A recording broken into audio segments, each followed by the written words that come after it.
প্রিয় নোয়াখালী 5বাসী তথা কোম্পানিগঞ্জ কবিরহাট নিয়াজপুর অশ্বদিবাসী, আসসালামু আলাইকুম।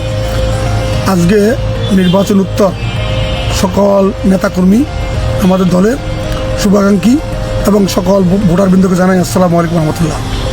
শান্তিপূর্ণ নির্বাচনের জন্য এবং সকলের সর্বাত্মক সহযোগিতা করার জন্য দলের সকল পর্যায়ের নেতৃবৃন্দ, কর্মীবৃন্দ, ভোটারবৃন্দ, বিশেষ করে দলের সমস্ত পর্যায়ের সমর্থকবৃন্দ এবং ওই নোয়াখালী 5 আসনের নির্বাচনে সংশ্লিষ্ট সরকারি কর্মকর্তা, আইনশৃঙ্খলা কর্মকর্তা সহ সকলকে জানাই ধন্যবাদ এবং কৃতজ্ঞতা।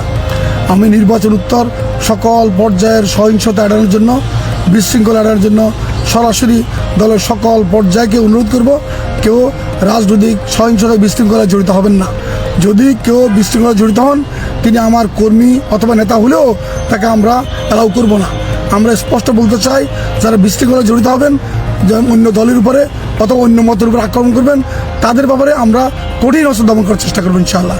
আমরা আইনশৃঙ্খলা বাহিনীকে বলবো, যদি এই কাজে আমার দলেরও যদি কেউ সম্পৃক্ত হয়, এদেরকে নিবৃত্ত করুন এবং এদেরকে নিবৃত্ত করার জন্য প্রয়োজন আইনের ব্যবস্থা করতে আমাদের সর্বাত্মক সহযোগিতা পাবেন ইনশাআল্লাহ। আবারও বলছি, সকল নেতাকর্মীরা বিশৃঙ্খলা এড়িয়ে সকলকে শান্ত রাখার চেষ্টা করুন এবং আমাদের পক্ষে বিপক্ষ সকলকে সর্বাত্মক সহযোগিতার জন্য ধন্যবাদ দেওয়ার জন্য এবং নেতাদেরকে, বিশেষ করে নেতাদেরকে সকল পর্যায়ে ওয়ার্ড এবং কেন্দ্র ভিত্তিক নেতৃবৃন্দকে গিয়ে দেখা করে শান্ত করার চেষ্টা করার জন্য অনুরোধ করছি। আসসালামু আলাইকুম রহমতুল্লাহ।